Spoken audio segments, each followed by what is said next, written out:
സ്ഥാപനങ്ങളിൽ ഇടനിലക്കാർ ആവശ്യമില്ല എന്ന് തന്നെയാണ് എന്റെ ഒരു അഭിപ്രായം. ഇപ്പൊ വിവിധ മേഖലകളിൽ ഇടനിലക്കാരുള്ളതിനെ കുറിച്ച് പറഞ്ഞു. അല്ല, ഞാൻ ചോദിക്കുന്നത് ഈ സർക്കാർ ഉദ്യോഗസ്ഥന്മാര് ഇടനിലക്കാരെ ഉപയോഗിച്ചിട്ട് അത്യാവശ്യം ദ്രവ്യം പറ്റാൻ ശ്രമിക്കുന്നുണ്ടോ? അങ്ങനെയുള്ള ആരോപണം ഉണ്ടാവുമല്ലോ. ആരോപണം അങ്ങനെ ഉണ്ടാവും. കാരണം ഇടനിലക്കാര് സെക്രട്ടറിക്ക് കൊടുക്കാനാണ് അല്ലെങ്കിൽ ഇന്ന ഓഫീസർക്ക് കൊടുക്കാനാണ് എന്ന് പറഞ്ഞ് പൈസ വാങ്ങും. അപ്പൊ അത് അഴിമതി ഉണ്ട് എന്നൊരു സംവിധാനത്തിലേക്ക് മാറും. അപ്പൊ ഒരു കാരണവശാലും എനിക്കൊരു അനുഭവം ഉണ്ടായി. അത് ഞാൻ ഒരു തവണ പറഞ്ഞതാ നേരത്തെ, ഇവിടെ അല്ലെന്നുള്ളേ ഉള്ളൂ. അതായത് ഞാനൊരു ചാനലിന്റെ ഒരു പേപ്പർ ശരിയാക്കാൻ ഡൽഹിയിൽ ഇറങ്ങിയപ്പോൾ ഒരു മലയാളി വന്ന് പരിചയപ്പെട്ടു. ഞാൻ വിചാരിച്ചു ടി വിയിലേക്ക് കണ്ട സന്തോഷത്തിൽ വരികയാണ്.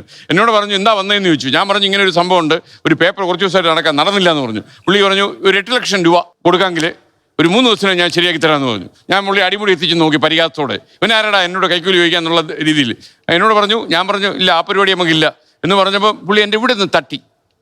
പുള്ളി എക്സ്പീരിയൻസ്ഡ് ബ്രോക്കറാ. തട്ടിയിട്ട് പറഞ്ഞു ഇത് എനിക്ക് മാത്രമല്ല, അവിടെ ഇരിക്കുന്നവർക്ക് എനിക്കിത് 2 ഉള്ളെന്ന് പറഞ്ഞു. എന്നിട്ട് ഞാൻ അതിനും കളിയാക്കി, അങ്ങ് എൻ്റെ ഗുരുവാണെന്ന് പറഞ്ഞു. ഡൽഹിയിൽ ഇങ്ങനെ ഒരാളുണ്ടെന്ന്.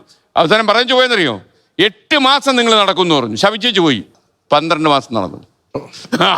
പക്ഷെ നമ്മൾ കൈക്കൂലി കൊടുത്തില്ല. കാലയിലെ ചെരുപ്പൊക്കെ കുറെ തേഞ്ഞു, എന്നാലും നമ്മൾ വാങ്ങിച്ചെടുത്തു. ഓക്കെ. പക്ഷെ ഇപ്പൊ സംവിധാനങ്ങളൊക്കെ കുറെ ഓൺലൈൻ ആയതോടുകൂടി മാറിയിട്ടുണ്ട്. പഞ്ചായത്തുകളിലാണെങ്കിലും ഏറ്റവും കൂടുതൽ സേവനം നൽകുന്ന ഒരു ഓഫീസാണ് പഞ്ചായത്ത് ഓഫീസ്. പക്ഷെ ഈ ഡിജിറ്റലൈസ്ഡ് ആയതിനു ശേഷം ആളുകൾക്ക് ഇപ്പൊ പണമായി നൽകുന്ന ആനുകൂല്യങ്ങളുണ്ട്. അതൊക്കെയും അവരുടെ അക്കൗണ്ടിലേക്ക് നേരിട്ട് ട്രാൻസ്ഫർ ചെയ്യുകയാണ്. അപ്പൊ അതുകൊണ്ട് ഇങ്ങനെയുള്ള ഇടപെടലുകൾ കുറഞ്ഞിട്ടുണ്ട്.